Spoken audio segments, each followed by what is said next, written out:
From a deeply haunted war vessel to a road riddled with spirits, here are the top 5 haunted places in Texas you should never visit. Number 5 on this list is the Plaza Theater Performing Arts Center. Built in 1930, this beautiful theater has had many shows and screenings here over the years. For 55 years, it was in operation as one of the premier spots to have your movie shown, but in 1985, the theater shut down. It remained as such for about 20 years when in 2006, it began to get renovated. Now it's mainly just for live theater and other performance art in the city of El Paso. Like a lot of beautiful old theaters though, as time passes, legends emerge, and this one in particular certainly has its fair share. The Plaza Theater for Performance Arts Center has 3 primary ghostly apparitions it houses. The first is our very standard and very classic drifting woman in white. Looking sad and down on her luck, the spirit of this woman will often drift around through the rafters and has been seen by many workers throughout the years. The second is a man in all black who materializes in front of people. He's described a bit like a shadow creature, but slightly less menacing. I suppose if we have our woman in white, it's only fitting that we have a man in black to get a little bit of variety going. The third ghost sticks with the theme of spicing things up and is actually a little boy with a bouncing ball. It's not a basketball, but a small bouncy ball that the child seemingly plays with as he haunts the theater. Nobody knows the origin of these ghosts or how they got here at all. Are they connected? Maybe once a family unit who died here together, or are they all separate and have each suffered strange tragedies at this location over the century? El Paso, I'm sure, has some other theaters, and I'd stick to those ones if you're looking to watch some live shows if you're there. Number 4 on this list is Henley Row. Located on the Texan island of Galveston on the Gulf Coast, this is the most famous haunted spot for locals in the region. Texas Highways writes, "It's not surprising that Henley Row is a hotspot for supernatural activity. Completed between 1855 and 1858 for shippers and cotton brokers, it was the town's tallest structure during the Civil War. The roof doubled as a Confederate lookout for Union ships. Galveston and nearby barrier islands, history have been laced with tragedy. It was the site of a bloody Civil War fight, and serial epidemics of yellow fever decimated the populace. Hurricanes blast through regularly. The 1990 storm left up to 12,000 casualties in the worst natural disaster in US history. No wonder Texas writer Brian Woolley called Galveston an old cemetery with a beach attached." The resident ghosts of Henley Row represent aspects of Galveston history. There's the Confederate soldier seen on the roof and around the building. The bloodied teenage factory worker is a vestige of the building's cotton grading days. The lady in white and the running and playing little boy and little girl are thought to be 1900 storm victims. The upper floors house apartments and offices now, but Henley Market's glass ceiling reveals views of stairs and landings. During renovations, workers reported tools mysteriously moving around. Staff recall other spooky experiences as well. Some years ago, a friend gave her old photo of Dr. Wilbur from a house on Church Street that's always displayed in the shop. When Hurricane Ike inundated the building with 10 feet of water in 2008, the photo went undamaged while many other things were destroyed. Every year on November 1st, employees construct an elaborate Day of the Dead altar that includes the photo and lighted candles. Before closing, the staff follows a 3-person backup routine to ensure the candles are completely extinguished, even dousing them with water. Yet almost every single year, 1 or more candles are burning the next morning. I can't imagine working at a place where we had to light candles for our ghost altar. Like, that action alone would make me want to quit immediately. I suppose the one good thing is that the ghosts here don't appear to be particularly evil or wanting to inflict harm. Still though, waking up and heading to work is already a tall task as it is, but knowing that there's a dead little boy and girl waiting there, yeah, that's a solid no-go for me. Coming in at 3, Summit Elementary School. In Amarillo, Texas, there's a haunting legend surrounding a closed and abandoned school that everyone avoids. The Summit Elementary School is one of the most haunted locations in all of Texas, and its dark history makes it a hub for ghosts and spirits alike. The school was open up until 1972 and is haunted for numerous reasons, including a janitor who killed students and stuck them in the boiler, racially motivated murders that took place in the school, and murdered prostitutes hidden in the walls. These are just a few of the legends surrounding the terrifying building. Worse still, legend has it that if you're brave enough to visit the abandoned school at night, your car may do strange things. Swings will move by themselves, and you might even hear voices coming from the walls. Honestly, this school is beginning to sound like the one from Marianne, which is a French horror series you all need to watch immediately. Do it. The Queen demands it. Coming in at 2, the Candy Lady. Now this very well might be one of the scariest urban legends I've ever read and may result in a lot of you sleeping with the light on tonight. Sorry in advance. This theory goes, I quote, "The Candy Lady allegedly lures children to their doom by leaving enticing goodies on their windowsills just before bedtime. Her plan is for the kids to wait for mum and dad to fall asleep before indulging in the sweet treats so as not to get in trouble. Afterwards, she'll grab them and feast on their sugar-laden blood until there isn't any left. Children began to go missing, yet no leads were ever found that would suggest they were kidnapped or ran away. As some of the remaining children got older, they confessed to eating candy left on their windowsills with a note from the Candy Lady, so parents started to wonder if the other children perhaps had been poisoned. The worry was soon put to rest when someone actually turned up dead. Not a child though, but a sheriff's deputy who had been investigating the disappearances. His eyes had been stabbed out with a fork, and his pockets stuffed with candy. A farmer also found a child-sized set of teeth inside a candy wrapper one morning while tending to his fields. Very creepy. The legend still remains in Texas, and whenever children go missing, people are very quick to blame the Candy Lady. And finally coming in at number 1, Black-Eyed Children. Black-Eyed Children or Black-Eyed Kids are a contemporary legend of supposed paranormal creatures that resemble children between the ages of 6 and 16 with pale skin and black eyes who are reportedly seen hitchhiking or are encountered on doorsteps of residential homes. Now, children are creepy already. They say strange things and their innocence allows them to breach the barrier between the living and the dead that we jaded adults just don't possess. However, the Black-Eyed Children legend is one for the history books and is downright terrifying.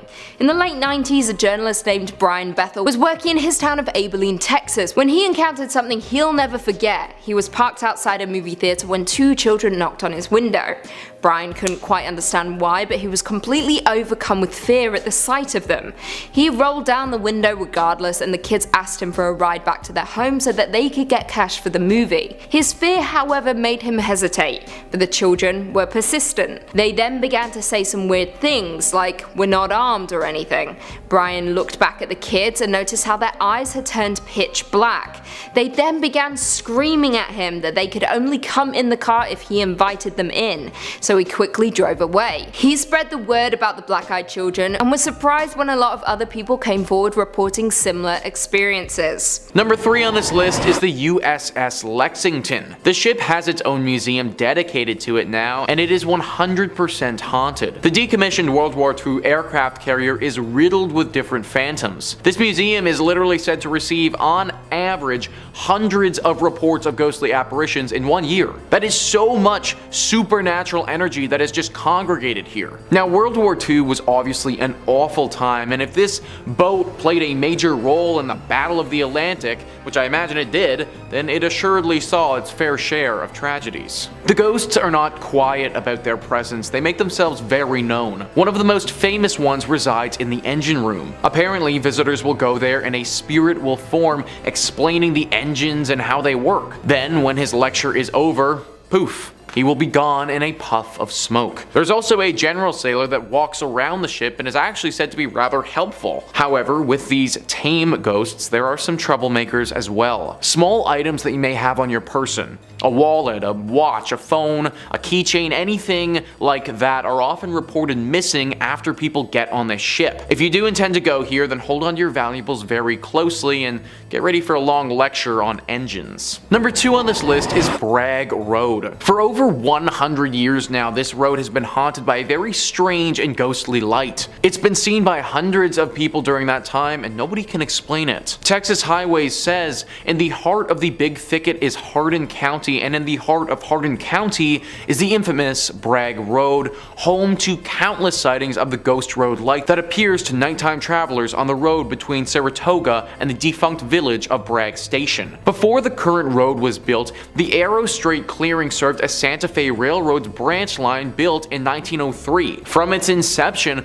locals considered the line haunted by Mexican laborers murdered by a thieving foreman, a deserter shot by Confederate soldiers, a hunter lost forever in the woods, and a decapitated railroad brakeman searching for his head. But all the stories share a common theme: a floating orb of light. The road replaced the railroad tracks in 1934, but the light remained, seen by hundreds of people over the decades. In the 1960s, Archer Fullingham, editor of the County News, spread its notoriety in articles. National Geographic published a clear photo of the light in a 1974 feature about the Big Thicket. Texas folklorist Francis Albernithi documented sighting stories from the old-timers and young folks alike. In 1997, Hardin County designated Bragg Road as Ghost Road Scenic Drive Park. A pretty road through the woods in the daytime turns into a spooky spot for supernatural sightings by night. Word is the most auspicious times to see the light are on moonless autumn nights. What the heck is this light that has been haunting this place for all these years? Even National Geographic, a very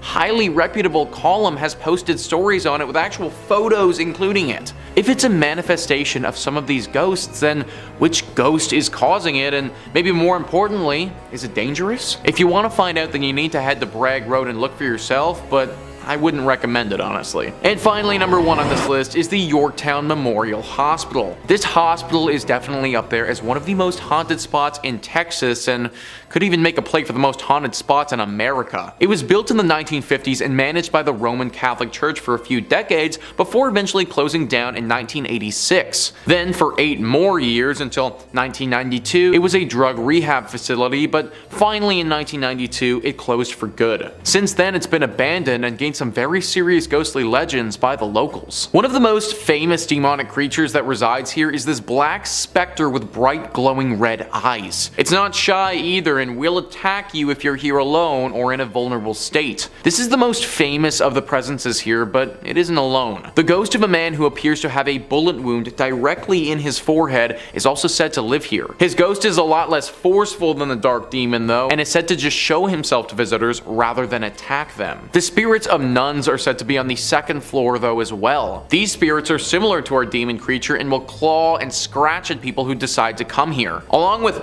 all of this, we also get our classic indicators of a haunted location, such as feelings of despair as you walk through, temperature changes, and moans echoing throughout the building. Avoid this place at all costs if you want to keep a tight grip of your sanity. Coming in at 5, Arlington Screaming Bridge. Now this Texas legend will quite honestly make your hair stand on end. Legend has it that one full night more than 50 years ago, several teens were carpooling home after their high school football game. Still riled up over the victory, driving responsibly definitely wasn't of utmost importance to the young teens. The bridge running through Arlington's River Legacy Park was just wide enough for one car at a time. You can probably guess where this is going. The teens hooting and hollering drowned out all the noise, like that of a vehicle that had no working headlights. The cars collided head-on before erupting in a fiery explosion and plunging into the waters below. Nobody survived. The bridge is now closed to vehicular traffic, with the site only accessed on foot. However, it now has a new name gifted to it by locals: Screaming Bridge, a name which was coined after the first brave souls went exploring along the bridge and experienced events that can only be explained by the supernatural. Legend has it, if you stand on the bridge and gaze into the river below, you'll see a tombstone for each of the deceased with their names, date of birth, and death. Visit at midnight on the anniversary and you'll hear 2 cars screeching towards each other before colliding. Coming in at 4, the nurse at Bexar County Hospital. If you ever find yourself in Texas, whatever you do not find yourself at the dilapidated Bexar County Hospital, because it is supposedly housing the spirit based on an American serial killer called Janine Jones. Now, the real-life killer is responsible for the deaths of up to 60 infants and children in her care as a licensed vocational nurse during the 1970s and 1980s. In 1994, she was convicted of murder and was sentenced to 99 years in prison with triple credit. Now, the legend of the nurse at Bexar County Hospital is similar treading, with legend stating that a murderous spirit used to wander the halls killing patients in order of their room number, first 201, then 202, 203, 204. It began in one ward where patients all began asking about one particular nurse. However, when the staff checked the security camera, they found the patients speaking speaking to seemingly no one. They saw the curtains close on their own. Tracheotomy tubes get pulled out by an unseen force, but then, very quickly, the patients began dying in their room number order. Like I said, many Bexar County locals believe the legend to be based off of Janine Jones, but what do you guys think? Number 3. The Driskill Hotel. The Driskill Hotel is another shining spot in the state, said to be a hotbed of paranormal activity. Lone Star State, Lone Scare State, more like. With how many ghosts are said to live in this place, it's hard to imagine that you'd even be able to get a free room. One of the more notable ones is the owner, the cowboy Jesse Driskill himself, who built the place originally. Shortly after the hotel's construction, it's said that Jesse came under very hard times. So, desperate for money, Jesse gambled away the deed to the hotel in a game of cards, and was forever swallowed by this guilt, losing his cherished prize. It's said his spirit still resides in this hotel, in the room looking out at 6th Street and Brazos. A consultant once reported looking out of the window in this room and seeing a man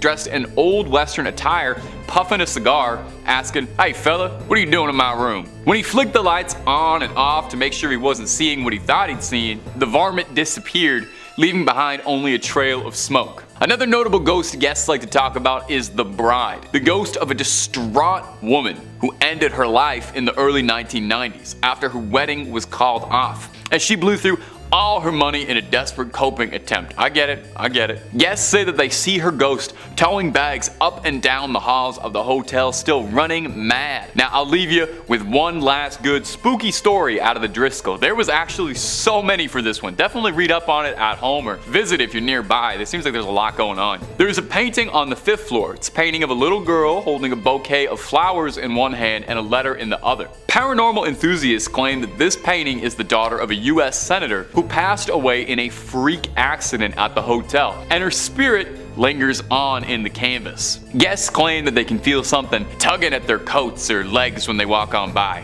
Oof, it's a little too interactive for me for an art experience. Number 2, the Oakwood Cemetery. I gotta say, a cemetery is a pretty classical location for something haunted to be happening. I think we all sort of suspect most cemeteries are haunted as is. I mean, a couple thousand dead bodies all buried underneath the same plot makes my hair stand on end. I said I was gonna try not to do a southern drawl, but I swear it's coming on naturally. I'm sorry. Oakwood Cemetery in particular is well known as a haunted spot to those who believe. It was established sometime in the 1850s, though it's thought that earlier settlers were laid to rest there too. With 23,000 souls resting there, it's no surprise that there is a litany of spooky stories amongst the tombstones. Take a listen to some of the more notable ones I dug up for you. One in particular that gets retold is that of Eula Phillips, a young woman who was struck fatally with an axe on Christmas Eve. Not that there's ever a good day for that, but that's a pretty bad one. Her husband was found guilty, only to be exonerated later when it turned out that there was a series of victims all around the same area matching her profile. 8 others who all fell victim to this is unbelievable that any newspaper ever printed this name, the servant girl Annihilator. I cannot believe they named him that. I've actually featured him in a video before. I can't quite remember the title of it, but click through on every single top 5 scary video until you find it. There are some theorists who suspect the servant girl Annihilator and the infamous Jack the Ripper are one and the same, and that guy just could not get enough traveling from country to country. Some local residents claim that Eula's ghost roams the cemetery, lost, afraid, and panicked, unable to come to terms with the vile means of her death. Another very notable ghost is that of Susanna Dickinson. When Lopez de Santa Anna attacked the Alamo, Susanna and her kin were brought into the garrison. The dust cleared and the battle was over, and Susanna met with Santa Anna, where he offered to take her and her children back to Mexico, but she declined, knowing it might even cost her her life. Surprised, Santa Anna spared her, and her account of the Alamo was crucial to understanding and remembering what happened there. Susanna was buried at a plot in Oakwood, and visitors say she constantly appears to strangers, telling her stories all these years on, still remembering the Alamo.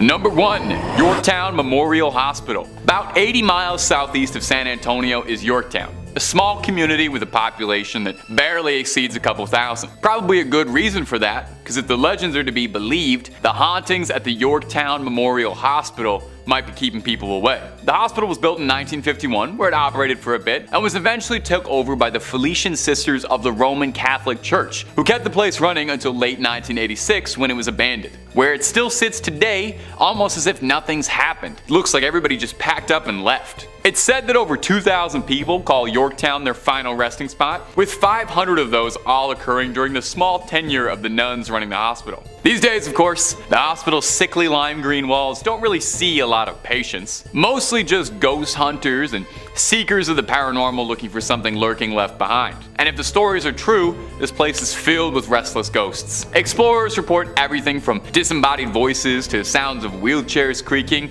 mysterious flashes of lights, orbs, mists, cold chills, you know, the usual who's who greatest hits of haunted spots. Now, you don't even need to be told this place is haunted to worry about it. I mean, just look at it. The place looks like it's straight out of Silent Hill, down to the rusted pipes and leaky hallways, but don't fret, no, there are ghosts. One in particular is that of a late surgeon, one Leon Norierski. He was infamous around the hospital for his sloppy handiwork, and was said to have lost a number of patients in his time, and his spirit as such has been cursed to wander the facilities endlessly. Keeps writing terrifying messages on the wall, but no one can read them because he's a doctor. That's not my best work. I'm really sorry. Some of these should have stayed on the writing board. Another infamous ghost is that of Sally, a young girl who's said to still live in the hospital's halls, heard happily playing, jovially dancing around, and even asking explorers to read her favorite story when she encounters them. I hope someone takes her up on that. Not me though, nothing personal. I just have like a policy about not reading stories to ghosts. Number 5 on this list is Woman Hollering Creek. The Woman Hollering Creek is a very scary and haunted place located very close to San Antonio. It's haunted by a very dangerous ghost of a woman. The legend says that a woman who was in a horrible marriage, one where her husband would sadly abuse her, started to lose her mind. She fell into a deep depression and in the creek that we're looking at, drowned her. She did this right before she took her own life as well, making it one of the saddest tragedies in this region's history. Well, it seems that her spirit never actually moved on. Her ghost is believed to regret what she did and how it all happened and can't find peace. Her regret manifests itself in a very sick and scary way though. She misses her children, and it's believed that if a child is by the bank, she will grab them and bring them down to the bottom of the creek with her to be her friend. Sadly, as you may have guessed, this doesn't go well for whoever was taken. This is why parents warn their children about going near this place without their supervision. It's very likely that this legend is just a tale made up by parents to scare their kids into staying by their side, but considering the potential consequences, I wouldn't want to take the risk. Number 4 on this list is La Carafe. Most times, bars are a sanctuary. In fact, in the entirety of the time that I've been hosting on this channel, I don't know if I've ever talked about a haunted bar before. Hard to get a place haunted when everybody that goes there is usually drinking and having a good time. A haunted bar is exactly what we have with this entry though. Thrillist says, some bars have that special, boozy charm that keeps the wine flowing and customers returning. For La Carafe, however, their popularity lies within their infamous ghost sightings and architectural ode to the French Quarter. Built in 1847, this bar is said to be the oldest pub in the downtown Market Square district. Every inch of the cozy nook sports an eclectic history, from the numerous black and white photographs on the walls to the tales of important figures such as Sam Houston being a regular guest there. And considering this building's antiquated age, it's no surprise that a couple of phantoms also call this place home. Among the rumored residents is a former bartender named Carl, who still clocks in for his shift and keeps an eye on the establishment, especially on the second floor, which is reportedly vacant after closing time. Customers have also reported glasses breaking, hearing heavy footsteps and eerie bangs, and sensing cold spots in the bathroom. This is definitely a weird one because nobody really knows why this place is as haunted as it is. Like, yes, the bar owner kind of makes sense, but from my reading, he didn't die in an unusual or tragic way by any means, just a normal passing. I suppose the good thing here is that these spirits don't seem to be particularly aggressive, and if I could just get a drink with some ghosts without fearing for my life, then, I mean, that'd be pretty cool. However, ghosts are unpredictable to say the least, and I'm sure that there are plenty of other bars in Houston that aren't haunted where you could grab a beer. Number 3 on this list is the Driskill Hotel. This hotel is located in Austin and has a very haunted history. Thrillist says, you might not think the Driskill is haunted based on its clean and recently renovated interior or its brief, stunning appearance on AMC's Texas-brimmed drama, The Sons, but it's loaded with plenty of stories that keep even the most adventurous guests running from these historic halls. Consider the girl who fell to her death down the grand staircase, the brides who killed themselves in the bathtub of the same room exactly 20 years apart, and the reports of Colonel Jesse Driskill checking on his hotel, cigar still lit in his mouth. These spirits have haunted many people throughout the years of this hotel's operation. So many reports of sightings and feelings of presences have been had. Lots of people say that they'll feel someone over their shoulder, touching their hair, or a hand on their back, but when they turn around, they don't see anything at all. A few rooms in particular have had some stark temperature changes happen to them, so much so that people have had to request to change rooms because it got so cold. Some people have even reported seeing an orb of light floating around the stairwell, never getting close enough to a person for them to touch it, but seemingly tempting them with its presence. This is your classic haunted hotel, and it checks all the boxes as being one of the most haunted spots in Texas. Number 2, the Candy Lady. Now our next story is a real sweet one. It details an old urban legend about a nightmarish figure named the Candy Lady. Does she know the Candyman, do you reckon? I bet they would be a great fit for each other if anyone wants to set that blind date up. Anywho, the Candy Lady, despite the sweet nickname, was a ruthless criminal with little regard for her victims. Her real name was Clara Crane, but history remembers her as the Candy Lady since that's way scarier. Get ready for a humdinger of a ghost story. In 1895, she was accused of poisoning her husband by slipping him caramel candies that she had laced with something lethal. Now, a couple years before, this young couple had lost their child, causing Clara to become distraught. Clara blamed her husband for what had happened to the child, leading her to add a little extra sugar to his sweets. Oh, I'm making light of this. That's terrible. If she poisoned her husband, that's just terrible. I don't want to joke about that. Clara was deemed unfit for trial and was placed in the North Texas Lunatic Asylum, which, don't worry, thankfully received the much more pleasant name as Terrell State Hospital down the line. I can't believe that's ever what it was called before. Imagine getting sent to the North Texas Lunatic Asylum. Unfortunately, her stay at the North Texas Lunatic Asylum would not be the end of her legacy. I just wanted to say it again one more time. I'm sorry. Can you blame me? In 1903, people started going missing around the town Clara lived in. Bizarrely, relatives of the victims would report finding candies and candy wrappers around their home. Sometimes there would even be threatening little notes on these candies. Locals started speaking again of Clara Crane, the woman who infamously poisoned her husband with dark candies years back. Now here's where it gets bone-chilling. A nearby farmer found a bunch of teeth in his fields and then discovered the body of the town sheriff in his field without his choppers and forks in his eyes and candy in his pockets.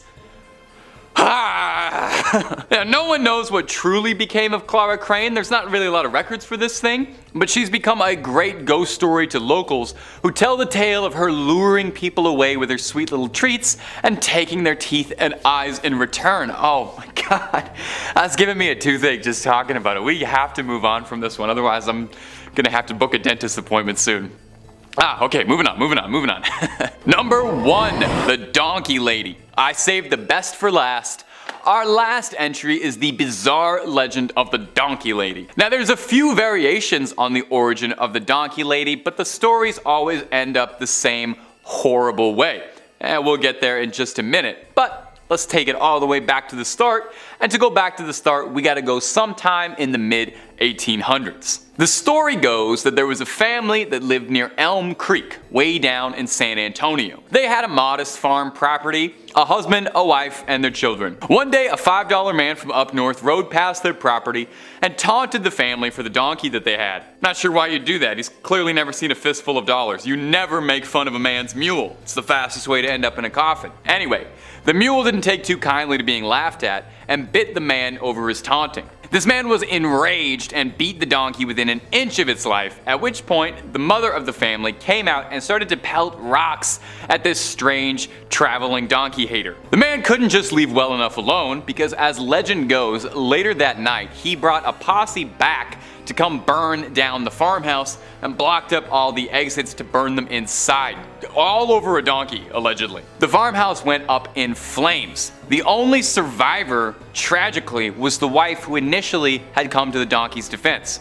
As she ran out of the home, her skin soaked in flame, her hands melted down to little stubs, her face deformed, skin sagging off the muscle, crispy and black, long, like a donkey's snout. She ran into the night and hurled herself into the Elm Creek, which is the last place anyone had ever seen her. Today, there's a bridge called Donkey Lady Bridge over Elm Creek, where locals claim that they've seen a creature with a donkey's face screaming at them from the window of their car. Legend has it that the spirit of the wife haunts this area and torments those who cross her bridge while grieving the unfortunate loss of her family. Number 5. The Ghost Bride of Galvez.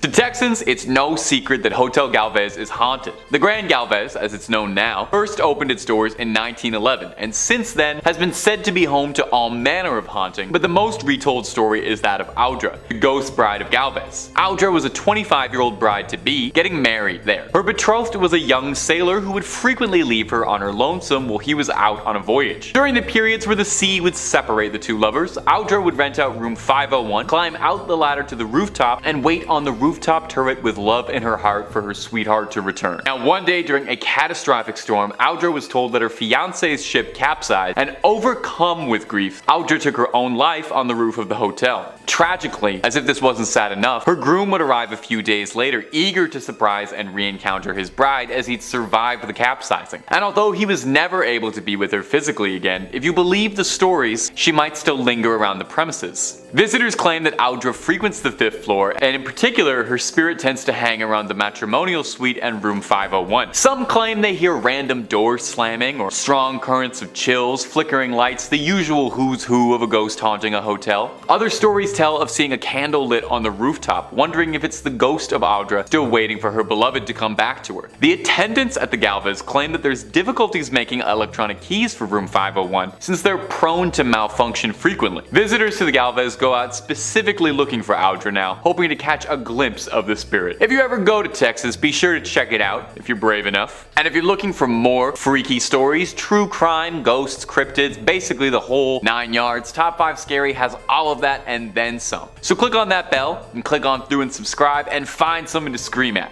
But do that at the end of this video, okay? We got way more mysteries in Texas coming up. Number 4, the Icebox Killer. The Icebox Killer refers to an incredibly grisly crime that haunted Houston, and if you believe the conspiracies, might be entangled in a much larger web of interest. Take a listen to this brutal crime.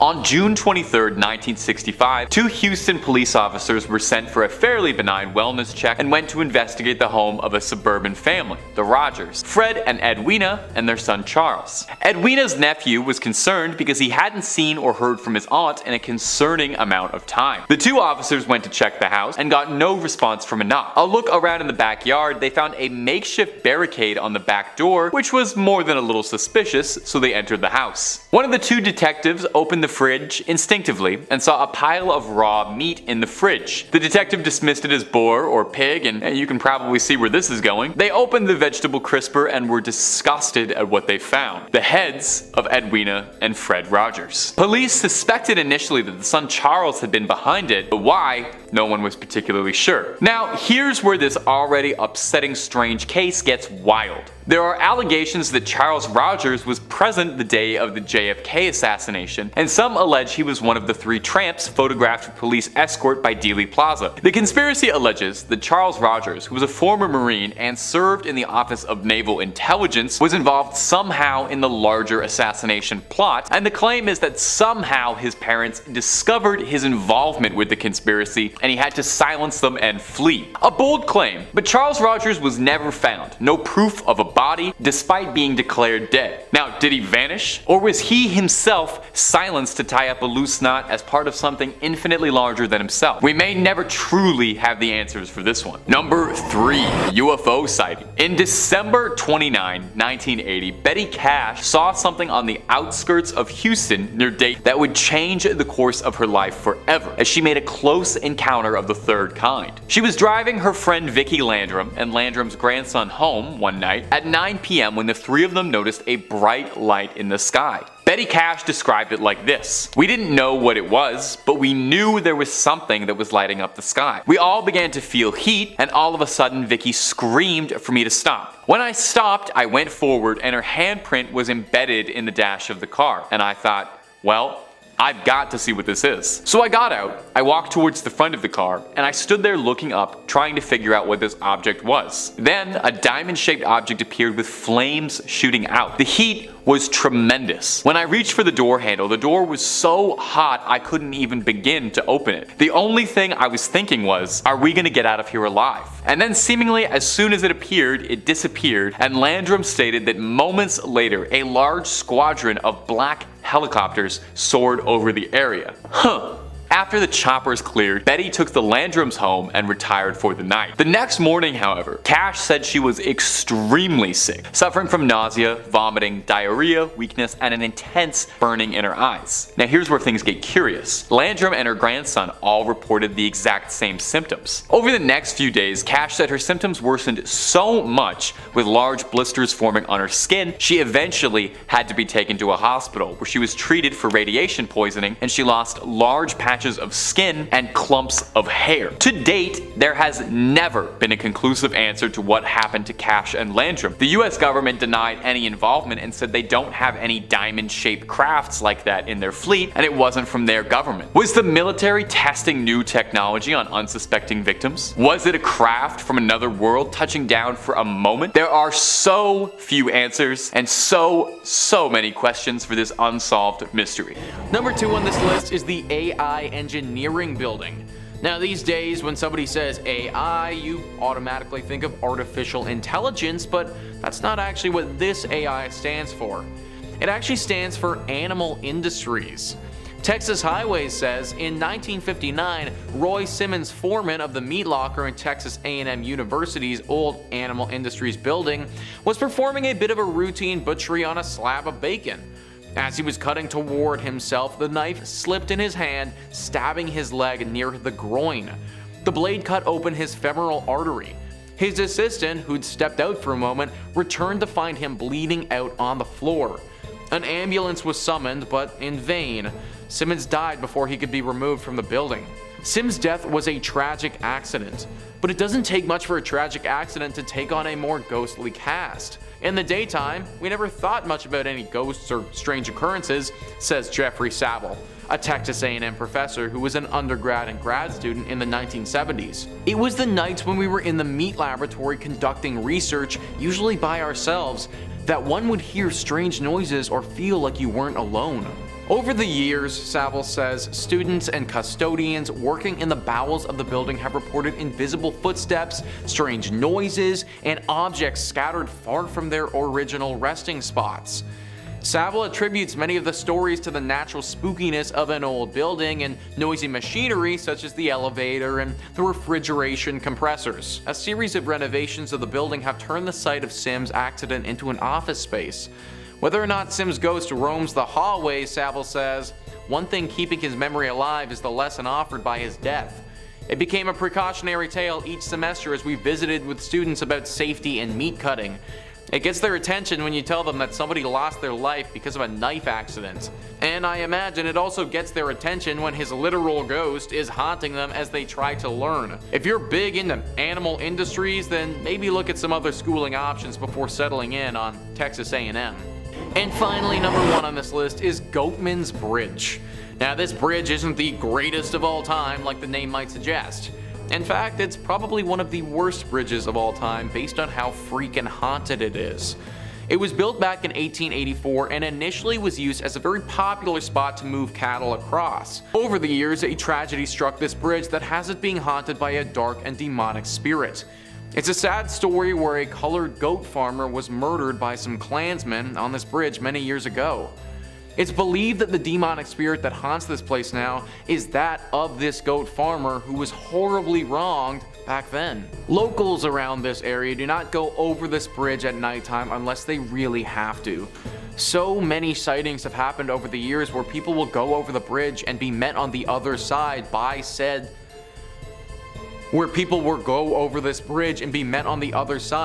this said angry spirit. He doesn't hold back against you either and will make you pay for the sins of others. Disappearances have happened at this bridge several times, and people have reported being attacked but managing to get away with their lives. If it's nighttime, then do not go anywhere close to this bridge because it may actually be the last thing that you ever do. Number 5. The Lexington. If you're a Texas native, then you probably don't need much introduction to the USS Lexington. Formerly known as the Blue Ghost, the decommissioned aircraft carrier now stands as a museum, and it's thought by some to hold a lot more than some old war relics and stories. It might just contain some old souls who've never quite left its service. The museum's director of operations, Charles Russell, claims that the museum receives hundreds upon hundreds of reports of supernatural and inexplicable activity and sightings every single year. Most famous among them is a benevolent ghost dressed in a sailor's uniform who aids guests in finding their way around the ship before vanishing back into the air. He describes one particularly vivid encounter with a spirit inhabiting his office where, after losing 6 pens over the course of a week, he found all of them arranged perfectly, laying side by side in front of his keyboard. He reassures visitors that the spirits who live aboard the Lexington are playful, not frightful. They're more like Casper in that regard, I guess. Other stories tell sightings and reports of hearing lost souls running for cover after a torpedo attack, describing running sounds and other strange noises in the hangar bay. The paranormal tour guide aboard the Lexington describes it as, this was their home and they don't want to go anywhere else. I kinda get it, you know? I'd want to live on an aircraft carrier, that seems pretty cool. I'd try to swing that as long as I could. Like most purportedly haunted locations, if finding something spooky in the cold steel of the Lexington truly interests you, the museum offers a paranormal investigation tour, where guests can spend the night with their own equipment in the hopes of finding someone to trip up your EVP meter. And if that ain't enough for you and you're looking for something spooky from the confines of your own home, well, we can hook you up with that real easy. Click through on Top 5 Scary because we've got loads of videos about haunted spots, ghosts, ghouls, goblins, aliens, cryptids, conspiracies, and just about anything freaky you can think up. Stay subscribed, stay scared, but, you know, stay watching this video as well, okay? We worked hard. Number 4. La Carafe. La Carafe up in Houston looks unassuming at first. Looks like a pretty typical dive bar experience. Looks nice though, I definitely would like to go. But if you believe the rumors, allegedly this is one of the most haunted buildings in the entire state. The bar also is one of the oldest buildings in Texas as well, having been initially built sometime in the early 1800s. It's seen life as quite a few things: a pharmacy, an apothecary, a bakery, and eventually La Carafe. So it's not too surprising that in all of its years of service, picked up a few guests who aren't ready to pay the bill and leave just yet. Many regular customers have a ghost story to tell you, as well as the bartenders. Many report strange noises, a glass breaking mysteriously, some even seeing lipstick stains on a glass they're drinking from appear out of nowhere. Do ghosts have germs? Is it safe to share a drink with a ghost? I don't know if I would do that unless we got to know each other a bit first, and then hey, anything can happen. I'm open. The bar is said to be haunted by a former tender named Carl, who frequent guests claim they can hear shouting out for last call still years after passing the bar. Some claim they can see Carl's silhouette through his second-floor window. Another ghost said to haunt the premises is the Lady in White, who supposedly pushed attractive women down the stairs. Hardly a way to get them to like you, let me tell you from experience. She's thought to be the ghost of a woman who ran a cat house near the Carafe. Believers say that they see orbs and mist in photos and feel cold spots all over. I guess you could say they serve up more than one kind of spirits. I'll see myself out. I'm sorry, that's not my best work. If you're ever in Houston and looking for a bit of spooky ambiance, definitely check out the Carafe and all of its otherworldly guests. Just make sure to tip your ghost about 15%. Number 5. The Screaming Bridge. Now, our first Texan urban legend is a long-told story based on a real tragedy, the accident on Screaming Bridge. Geesh, if that is not a name, that sounds more like it belongs on Hogwarts campus than it does somewhere in Texas. Over 50 years ago, several students were carpooling home after their football team defeated their rivals in a major victory. The students were riding high, celebrating, and were definitely not concerned with driving safely. I mean, come on, they just won the big game. Who wouldn't be celebrating? The bridge running through Arlington's River Legacy Park was wide enough to accommodate maybe one car at a time, if that, and the students were hollering and hooting and not even remotely looking at the road, drowning out the outside world and focused on themselves and this beautiful moment in time, not worrying about their future, their surroundings, the car speeding towards them. Unfortunately, by the time anyone could realize what was happening, it was too late to stop it. The cars collided, erupting in a horrifying explosion, claiming the lives tragically of every single person involved in this crash. Now, this bridge can only be accessed by foot now. It was then given the name Screaming Bridge in honor of the horrible events that had happened up there. Now, local legends state that if you do journey up to Screaming Bridge and you stand looking right over at the river, you'll be able to see the apparitions of tombstones of all the victims. Goes a little further though. Visit up at midnight on the day of the crash, the anniversary. They say you're able to hear the screeching of the cars and the screaming of the victims. Hence, Screaming Bridge. Scary, scary stuff. I'm probably gonna take a little detour if I'm ever down in Arlington. I think I'm good. I'm sure there are plenty of non-haunted bridges for me to keep my feet on. And if you're looking for way more scary content, Top 5 Scary is the place to be. We've got urban legends from across the globe, horror movies, true tales, cryptids, ghosts, aliens, just about everything scary you could shake a stick at. So stay subscribed, but way more importantly, stay scared.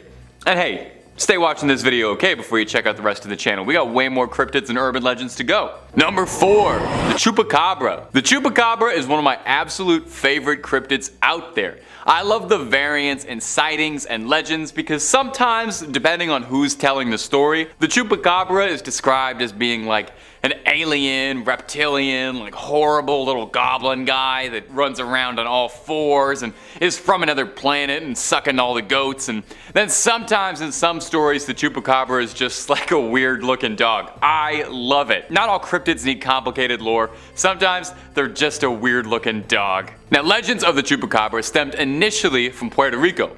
Most cryptozoologists believe with stories dating back to the 1970s. Livestock was found going missing all around this one small town, Mocha, and were initially assumed to be the work of some cult, but later reported to be thought to be the cause of an animal, as all the livestock found had bite marks and their bodies bled dry. Now, the name Chupacabra literally translates to goat sucker, which is so funny that when you learn that, it is impossible to ever unlearn that. Now, this creature is a widespread phenomenon reported across the Southwest and Mexico, but Texas, of all places, seems to be a real hotbed for the creature. One very determined author, Ben Radford, who's a researcher at the Center for Skeptical Inquiry, and he even penned a book appropriately titled Tracking the Chupacabra, says that Texas is a Chupacabra factory, one of the foremost places in the world associated with the beast. One of the more recent sightings, and one of the more viral ones that was going around, was a few years ago in Amarillo. A zoo's security camera captured weird footage of a creature standing on its back legs that looks a whole lot like a Chupacabra or Crash Bandicoot. You decide for yourself. Number 3, the Black-Eyed Children. Our next entry details the paranormal sighting of a cryptid called the Black-Eyed Children. Nailing down the first earliest sighting of Black-Eyed Children ever is difficult since there are some conflicting reports, but most people tend to agree that the first widely recognized instance of this was from a journalist in Texas in 1996 all the way down in Abilene. Brian Bethel was a journalist working at the time, and he said he stopped in a parking lot near a movie theater to write a check. He heard a knocking on the door of his car and he looked up from his pen and paper and said, and I quote, I'm quoting him on this, he said he felt a soul-racking fear looking out at a boy and his younger brother. The boy told Bethel that he and his younger brother both wanted to catch a movie, but they didn't have any money. Bethel was uncomfortable with this, but dismissed it as just having the jitters. The two kids told him that, hey, we're just kids, nothing to be scared of, and that they didn't have any weapons, which is, you know, that's a totally normal thing that kids would say to you in a parking lot all the time to calm you down. Bethel told the boys that the movie they wanted to see was already playing and they wouldn't be able to make it in time. And since this was in 1996, we can only speculate on what they wanted to see but I'm pretty sure it was the Arnold Schwarzenegger classic Jingle All the Way. Anyway, Bethel said when he broke eye contact with the young little weirdos, he found himself completely swallowed by his own fear. The boy's eyes then became completely black, obsidian as midnight on a moonless night. Bethel's story kickstarted a number of sightings of these black-eyed children across Texas and even showing up in other states. No one's got any idea just what they were or what they wanted really. Like, what are they? What are their goals? Were they even human or just creatures sort of masquerading as humans? And did they really just want to see a movie and maybe he should have just driven them down to the Cineplex? We may never get answers on that one. Number 5. Area 51, Nevada. Starting out our list, we have the most obvious entry. In the American state of Nevada, you will find no shortage of places to go on vacation. Despite being a desert, you will find locations like the Hoover Dam, Red Rock Canyon, and of course, the various casinos and attractions in Las Vegas. Of course, a location that you will not find yourself getting into is the military base located on the salt flats of Groom Lake, which is colloquially known as Area 51. For years, Area 51 has been the subject of conspiracy theories involving everything from government testing to UFO activity. Adding to its mystique is the fact that the US government wouldn't even officially acknowledge that it existed until 2013. Its official use is apparently the testing of experimental aircraft, but the level of security at the base is extremely high, even for a government base. Employees of Area 51 are flown in on a private airline known as Janet Airlines, with Janet being an acronym that stands for just another non-existent terminal. Some former employees have reported getting paid through private companies that they have no involvement with in order to avoid a paper trail linking them to the base. Some theories about the purpose of Area 51 include it being used to develop energy weapons for the Strategic Defense Initiative, to develop time travel technology, and most infamously, for studying, storing, and reverse engineering the remains of crashed alien ships, including those that were found at the Roswell crash site. As it is a closed-off and secret government facility, tourists are of course not allowed to get into the site, with signs around the perimeter promising prosecution and possibly even deadly force against trespassers. Of course, this hasn't stopped alien enthusiasts from making the journey to Nevada to see the number of Area 51 and alien-adjacent attractions, such as bus tours of the extraterrestrial highway, the Black Mailbox, and the outskirts of this secret government facility. Number 4. The Princess Theater, Alberta. In the Canadian city of Edmonton, Alberta, there is no shortage of movie theaters, with multiple malls housing multiple multiplexes, enabling local cinema lovers to watch the latest in entertainment. However, for many years, the crown jewel for movie lovers in Edmonton was not the Cineplex in West Edmonton Mall, or even the Garneau Theater, which shows independent and classic films. No, for many years, the most classic of the theaters was the Princess Theater on White Avenue. Built in 1914 for a then staggering $75,000, this 3-story single-screen theater would show moving pictures, concerts, and vaudeville acts, while also having a basement billiards parlor for those not interested in the shows. The theater was known for implementing extremely novel and modern elements, such as a fireproof projection room, an electric time projection clock, an electronic ticketing machine, forced air ventilation, and even refrigerated fountain beverages. The theater was soon drawn into economic hardship and was forced to construct rental apartments on the upper and lower floors. One of these apartment renters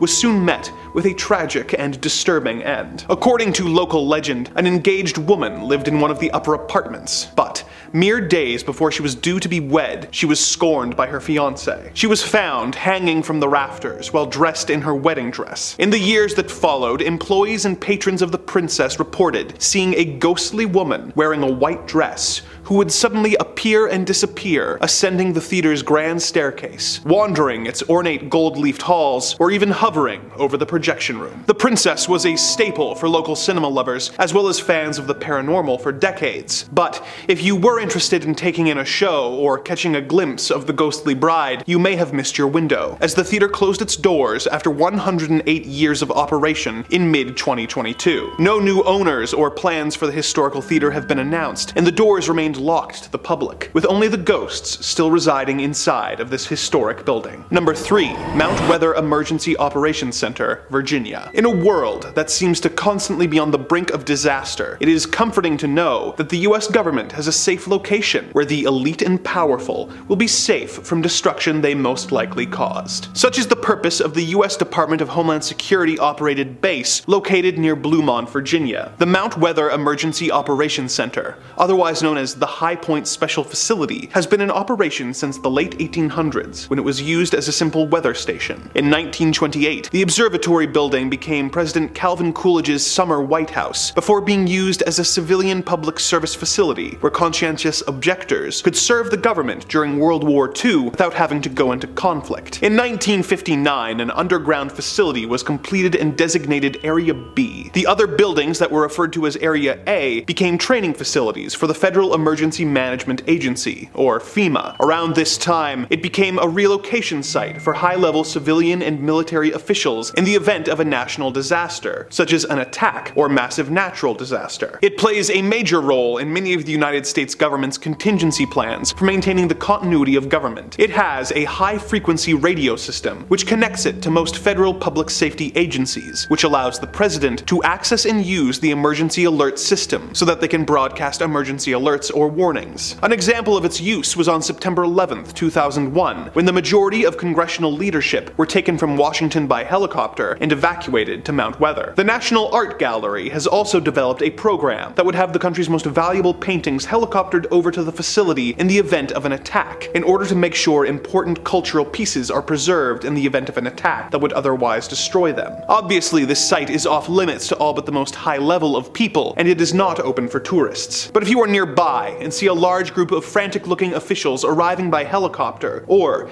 you see a message on TV from the president being broadcast from this facility, be very afraid, as it means that something terrifying and horrible has or is about to occur. Number 2. The Death Fields. There is a stretch of I-45 highway between Houston and Galveston that is notorious to locals due to the string of violent, horrific crimes that have all occurred there since the 1970s. Since the first body was discovered, it's been thought that anywhere from 33 bodies have been discovered there, and the truly horrifying thing is how little police and authorities seem to have on this case. Initially, detectives believed that this work was that of a serial killer, due to the sheer number of bodies being found in the area, but over time some have wondered if it could be multiple criminals. Most of the victims have been young women, typically around college ages. The FBI has said that the agency's behavioral experts have created a profile of a possible killer, but there are no known witnesses to any of the crimes and no common person to connect them all. An official statement that was given by the FBI said that the signs point to one killer, although multiple killers can't be ruled out. Given the nature of the area where the bodies were found, it was likely someone with roots in the area, someone who would have known these fields were a good place to hide a body. In 1998, a man named Edward Howard Bell was arrested and claimed to have been involved in the deaths of 11 girls in Galveston County. And although he was a suspect in the aforementioned I-45 case, police unfortunately didn't have enough evidence to tie him to those larger crimes. Only one death on the I-45 was ever convicted, when Louisiana police arrested Kevin Edison Smith in 2009 on a completely unrelated charge. A DNA test found that it matched the body of a girl who had disappeared from Texas in 1996 and whose body was tragically found on the I-45. From this confession and conviction from two different criminals, it's suspected that multiple people were involved in these grisly crimes. Hopefully one day this case can be closed for good and the I-45 can go back to just being a highway. And number 1, the Servant Girl Annihilator.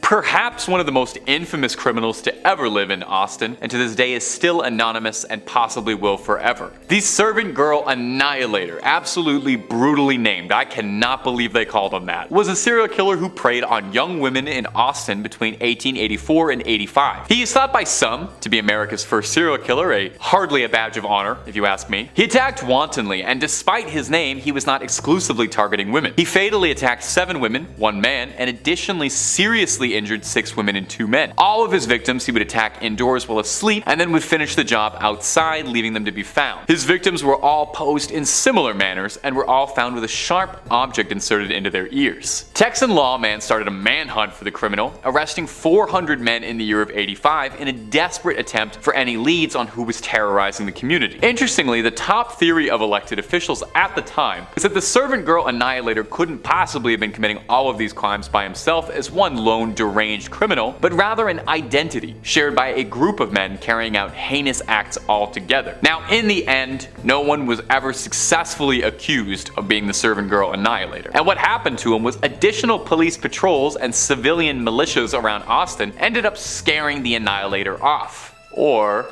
so you think. A theory, although an outlandish one, is that the servant girl Annihilator would move to London to continue his crimes, as 3 years later, the Whitechapel killings would start and Jack the Ripper would terrorize the streets of London, leading to some people suspecting that maybe these two lunatics were connected in a way. Think about that, a globe-trotting serial killer wasn't content with just one, had to move, get 2 different scary nicknames. Imagine if both your nicknames were Servant Girl Annihilator and Jack the Ripper. A little much for one guy, if you ask me. Number 2. Boblo Island Amusement Park, Ontario. North America has no shortage of amusement parks for families and thrill seekers alike to visit. The Canadian province of Ontario has several to choose from, including Canada's Wonderland, Great Wolf Lodge, and Splashtown Niagara. One theme park that you won't be able to buy a ticket for, however, is the Boblo Island Amusement Park, located on the island of Bois Blanc, just above the mouth of the Detroit River. The park was opened in 1898 and used a ferry system to service guests from Ontario and Detroit and bring them to the island, where they had a variety of attractions to keep them occupied and having fun. Some of these included the Falling Star, a log flume, a theater, a sky tower, a Ferris wheel, a zoo, a carousel, and a dance hall, financed by Henry Ford himself. It also had 3 roller coasters, the Screamer,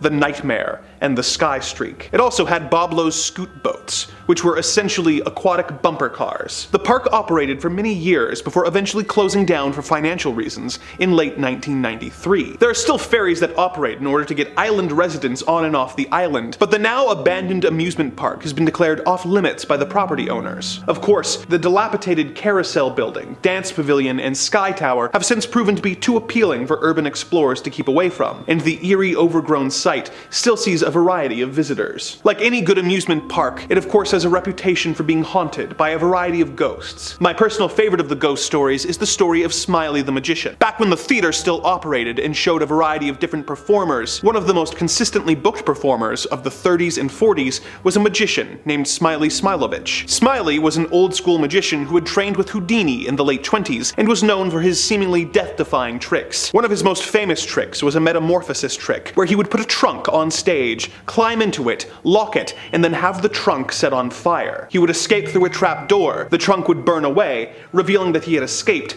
and the crowd would go wild. One day he was doing this trick as usual, but when he locked himself in the trunk, he had a heart attack and died. The trunk was set on fire, and the audience was left in terror as Smiley's body burned in front of them. Ever since then, Smiley's ghost would apparently haunt the theater, being sighted watching shows that were performed there, showing a special interest in magic shows. In the years since the park's closure, the occasional rumor of the magician being spotted has come up from the various urban explorers checking out the overgrown buildings. Would you ever be brave enough to explore Boblo Island Amusement Park?